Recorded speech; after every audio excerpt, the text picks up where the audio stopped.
भारतीय वज़ीर-ए-आज़म नरेंद्र मोदी की तरफ से सिंध तास मुआहदे को रद्द करने के लिए एक आला सतह का इजलास तलब किया गया। क्या भारत इस मुआहदे को ख़त्म करने में कामयाब हो सकेगा या नहीं, आइए जानते हैं अरकान पार्लियामेंट से। नॉन प्रोफेशनल अप्रोच है। तीसरी चीज़, शायद वो किसी और दुनिया में रहते हैं। मैं वो अल्फाज नहीं इस्तेमाल करना चाहता क्योंकि बहुत बड़े जमहूरी मुल्क के वो प्राइम मिनिस्टर हैं और हमारी तरबियत इस तरह हुई है कि अगलों को इज़्ज़त देना।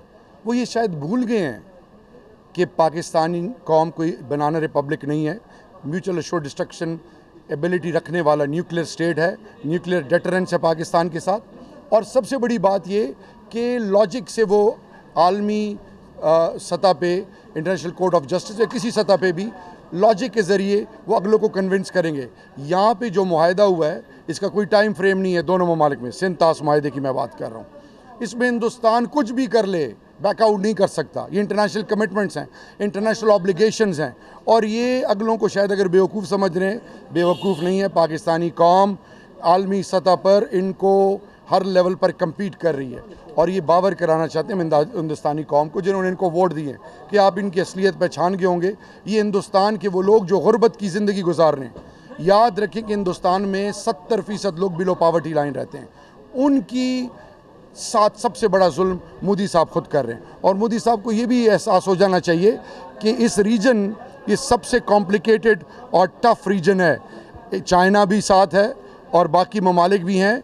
इस रीजन को अमन की तरफ ले जाने के बजाय अगर वो जंग की तरफ ले जाने का सोच रहे हैं तो तारीख़ उनको और हिंदुस्तानी कौम उनको कभी माफ़ नहीं करेगी। बिस्मिल्लाहिर्रहमानिर्रहीम। अभी जो आपने बात की है कि मोदी साहब क्या करना चाहते हैं और वो ये चाहते हैं कि हम पानी बंद कर देंगे और ये हो जाएगा वो हो जाएगा। कभी वो सिंध का नाम लेते हैं, कभी वो बलूचिस्तान का नाम लेते हैं।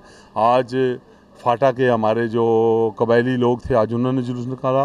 बलूचिस्तान की पूरी जो बलोची कबीले हैं और पूरी वहाँ की सूबा बलूचिस्तान के अंदर जितनी हैं और मुख्तलिफ़ कौमें हैं, सब यकजा हो गई हैं इंडिया के ख़िलाफ़। सिंध में भी यही आवाज़ है कि कोई ऐसा काम हम इंडिया को नहीं करने देंगे। जो वो कॉन्फ्रेंसें करके एक ब्लैकमेल करने की कोशिश करता है, ये कभी नहीं हो सकता और ना ही होगा। अल्लाह ताला के करम से जो भी पाकिस्तान की तरफ से मैली आँख से देखेगा उसका ख़ुद बहुत अशर तहस नहस हो जाएगा क्योंकि उसे दूसरे की ताकत का अंदाज़ा नहीं है। ये कोई मजाक नहीं है, ये खिलौना नहीं है कि वो बैठ कर किसी एक कॉन्फ्रेंस में ये कह दे कि मैं पानी बंद कर दूँगा। पानी बंद करना इतना आसान नहीं है। उसके अंदर जो स्टेक होल्डर हैं वर्ल्ड बैंक है, वो उसको बगैर इत्मीनान में लिए हुए ऐसे काम नहीं कर सकता। हमें समझ नहीं आती कि वो ऐसे काम क्यों कर रहा है। अब दुनिया सारी कह रही है कि वो कश्मीर के अंदर जुल्म, ज़्यादती और बर्बरियत कर रहा है। उसे चाहिए कि वो अपनी उस बर्बरियत से बाज आ जाए, उस जुल्म ज़्यादती से बाज आ जाए। और पाकिस्तान का जो मौक़िफ़ है, जो मियाँ मोहम्मद नवाज़ शरीफ वज़ीर-ए-आज़म पाकिस्तान ने जो उस असम्बली के अंदर जाकर अक़वाम मुत्तहिदा के अंदर एक पूरा अपना जो एक स्टेटमेंट दी है, दुनिया सारी उसकी सपोर्ट कर रही है और अल्लाह ताला के करम से पूरी अवाम मियाँ मोहम्मद नवाज़ शरीफ के साथ है, यकजा है। इंशाअल्लाह पाकिस्तान की फ़तह होगी, मियाँ नवाज़ शरीफ की फ़तह होगी। हमारी कौम को ये समझ लेना चाहिए कि वो हमारा दुश्मन है, आज से नहीं। जब वो अपोजिशन लीडर था उस वक्त दुश्मन था। मैं तो कहूँ कि वो मुसलमानों के लिए आदमखोर है।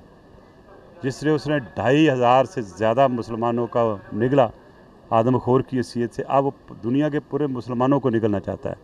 मैं ये चीज़ वाज़ा कर दूं कि नरेंद्र मोदी का दिमाग ठीक नहीं है। मैं प्रैक्टिकली कह रहा हूं कि ये बचपन से आर्टिज़म का शिकार है और जो लोग आर्टिज़म के शिकार होते हैं उनके लिए मसला हो जाता है। जब उनका इलाज प्रॉपर नहीं होता तो जब ये सोच लें कि ये फ़लाँ बंदा जो मेरा दुश्मन है, मिसाल के तौर पर वो कहेंगे कि ये जो टीवी है ये मेरे ख़िलाफ़ है, तो आप दोस्त बन के भी बैठे हैं, उस चीज़ को आपके ख़िलाफ़ भी समझेगा।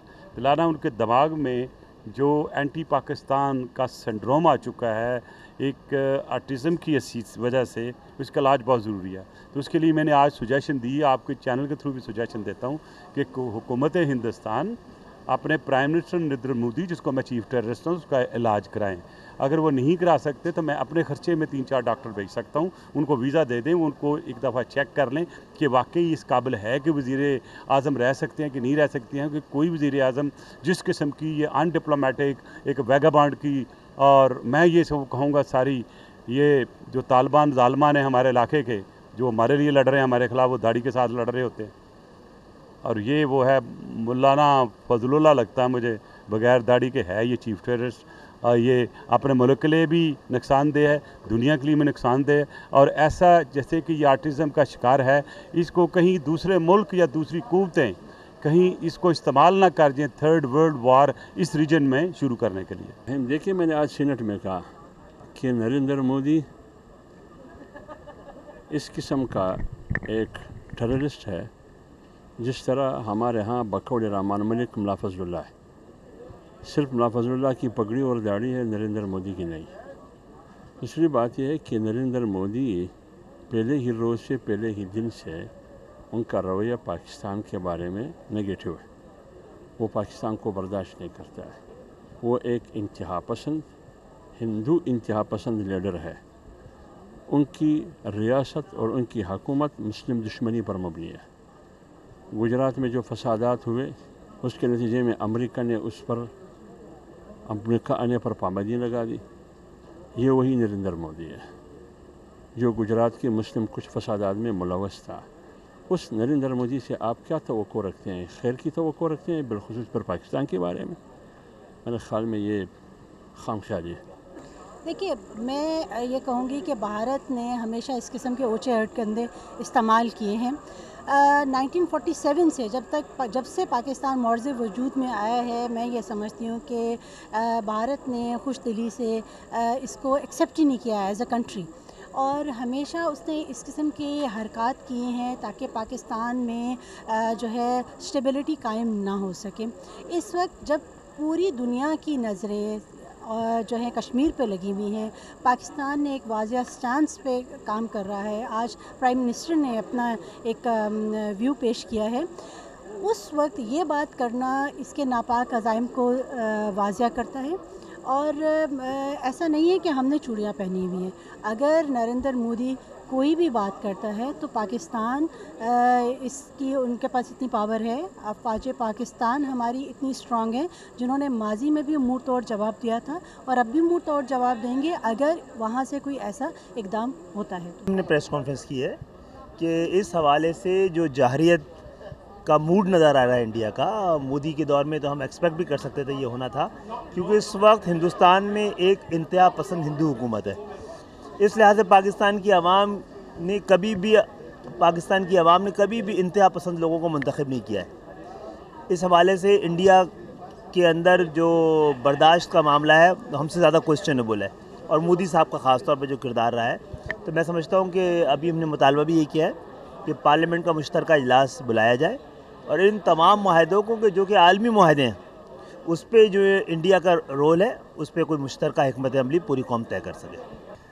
अरकान पार्लियामेंट का कहना है कि सिंतास माहदे को रद्द करने की सोच रखने वाले अहमकों की जन्नत में रहते हैं, और अगर उन्होंने ऐसा किया तो उनको आलमी बिरादरी की तरफ से शदीद तनकीद का सामना करना पड़ेगा। कैमरामैन सलीम अख्तर के साथ मोहम्मद अवैस, रसाई न्यूज़, इस्लामाबाद।